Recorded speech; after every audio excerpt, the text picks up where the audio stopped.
السلام علیکم ورحمۃ اللہ وبرکاتہ نحمدہ ونصلی علی رسولہ الکریم اما بعد فاعوذ باللہ من الشیطان الرجیم بسم اللہ الرحمن الرحیم۔ درس نمبر 442، پارہ 7 سورہ مائدہ، آیت نمبر 110۔ ترجمہ معارف القرآن۔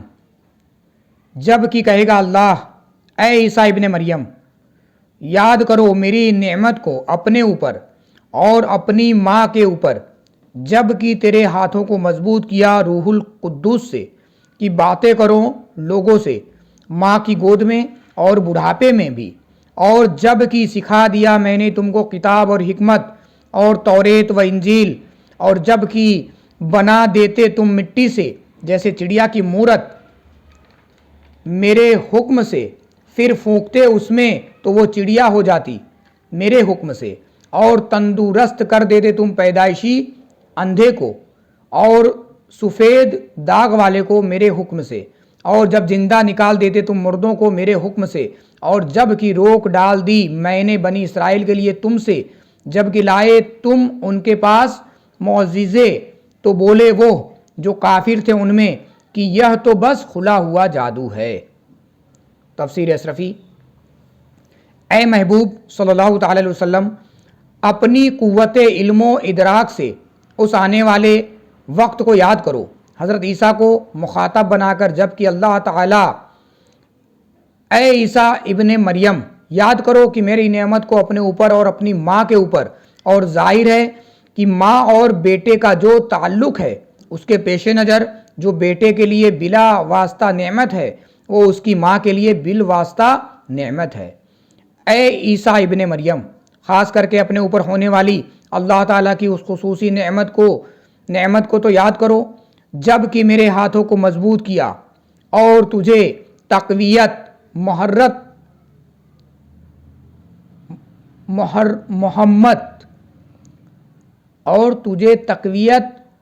محرمت فرمائی روح القدس حضرت جبرائیل سے، جو ہر وقت تیری تائید پر مامور تھے، اور یہی نہیں بلکہ تمہیں یہ معجزانہ شان بھی عطا فرمائی کہ باتیں کرو لوگوں سے ماں کی گود میں، اور وہ ایسی عاقلانہ اور حاکمانہ باتیں جو کسی نبی ہی کی شان ہے، اور پھر ویسا ہی کلام بڑھاپے میں بھی کرو۔ المختصر، فصاحت و بلاغت کے لحاظ سے آپ کے بچپنے اور بڑھاپے کے کلام میں کوئی فرق نہیں۔ آپ کے بڑھاپے میں کلام کرنے میں معجزانہ شان اس لیے ہے کہ آپ کا بڑھاپا لوگوں پر عام طور سے عادتاً طاری ہونے والے بڑھاپے کی طرح نہیں، بلکہ آپ جوانی ہی میں آسمان پر اٹھا لیے گئے، اور پھر ہزاروں سال گزر جانے کے باوجود جب زمین پر اتارے جائیں گے تو آپ کی عمر وہی ہوگی جس عمر میں آپ اٹھائے گئے تھے، یعنی آپ کڑیل، جوان اور سن رسیدگی کی جملہ علامات سے پاک ہوں گے۔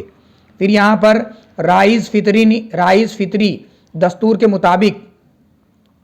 وہ بڑھاپے تک پہنچیں گے، تو یہ بڑھاپا وہ ہے جو ایک نوجوان انسان پر ہزاروں سال کے بعد طاری ہوا، تو یہ بڑھاپا بھی ایک معجزہ ہی ہے۔ اس میں یہ واضح اشارہ ہے کہ حضرت عیسیٰ علیہ السلام آج بھی باحیات ہیں، نہ انہیں شہید کیا گیا اور نہ ہی انہیں سولی دی گئی، چنانچہ قرب قیامت تک وہی حیات ان سے وابستہ رہے گی اور ان پر وفات طاری نہیں کی جائے گی۔ جب اسی حیات کے ساتھ وہ زمین پر تشریف لے آئیں گے اور زمین پر اپنی طبعی عمر شریف گزار لیں گے تو پھر ان پر وفات طاری کی جائے گی، اور پھر گنبد خضرا میں ان کی آخری آرام گاہ ہوگی۔ تو اے عیسیٰ ابن مریم علیہ السلام، مذکورہ بالا نعمتوں کے ساتھ ساتھ ان نعمتوں کو بھی یاد کرو اور ذہن میں حاضر کر لو جب کہ سکھا دیا میں نے تم کو کتاب یعنی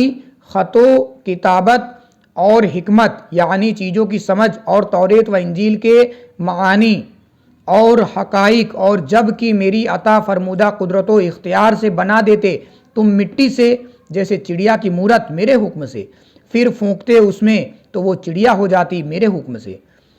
اس سلسلے میں وہ استعمال کرنا تمہارا فعل تھا، لیکن اس کا پرندہ بن کر اڑ جانا یہ سب میری ہی قدرت سے ہوا۔ اس کی وجہ یہ ہوئی کہ بنی اسرائیل نے حضرت عیسیٰ علیہ السلام سے از راہ بغاوت و تعنت سوال کیا کہ ایک چمگادڑ بنا کر اس میں روح پھونک دیجئے تاکہ معلوم کریں کہ آپ سچے نبی ہیں۔ حضرت عیسیٰ علیہ السلام نے ان کے سوال پر غارہ اٹھایا اور اسے چمگادڑ کی طرح بنا کر اس میں روح پھونکی تو وہ آسمان اور زمین کے درمیان اڑنے لگا۔ غالباً بنی اسرائیل نے آپ سے چمگادڑ اور پھر اس میں روح پھونکنے کا اس لیے سوال کیا تھا کہ چمگادڑ ایک عجیب الخلقت پرندہ ہے، مثلاً وہ از سر تاپا صرف گوشت یا خون ہے، اس میں ہڈیاں نہیں، اڑتا ہے تو پروں کے بغیر،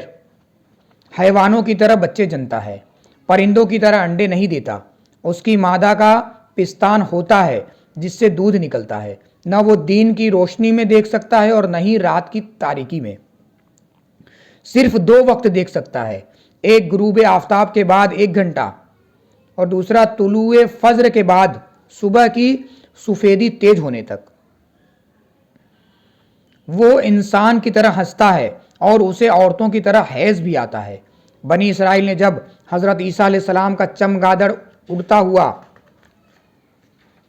اڑتا ہوا دیکھا تو ہنسنے لگے اور کہا کہ یہ تو جادو ہے۔ مذکورہ بالا اس اعزاز اور قدرت کے مظاہرہ کے ساتھ تندرست کر دیتے تھے تم پیدائشی اندھے کو اور سفید داغ والے کو میرے حکم سے۔ اس دور کے اطباء ان بیماریوں کے علاج سے عاجز تھے، اور جب زندہ نکال دیتے تم مردوں کو ان کی قبروں سے میرے حکم سے، میری عطا کردہ قدرت سے۔ چنانچہ آپ نے سام بن نوح اور ان کے سوا 2 مرد، ایک خاتون اور ایک لونڈی کو ان کی قبروں سے باہر نکالنے کا اعزاز دکھایا، اور جب کہ روک ڈال دی میں نے بنی اسرائیل کے لیے تم سے، جب کہ وہ تمہیں نقصان پہنچانے کے در پہ تھے اور تمہیں مار ڈالنے کا ارادہ رکھتے تھے، تو ان کے ارادے اور تمہاری ذات کے درمیان میرا ارادہ حائل ہو گیا اور وہ تمہیں نقصان نہ پہنچا سکے اور نہ ہی قتل کر سکے۔ بنی اسرائیل میں تمہیں نقصان پہنچانے کی سوچ اس وقت پیدا ہوئی تھی جب کہ لائے تم ان کے پاس معجزے جن کے بعض کا ذکر اوپر ہوا، تو بولے وہ جو کافر تھے ان بنی اسرائیلیوں میں کہ یہ سب کھلا ہوا جادو ہے، یعنی یہ ایسا جادو ہے جس کا جادو ہونا ہم سب پر ظاہر ہو گیا۔ دوران درس پڑھنے میں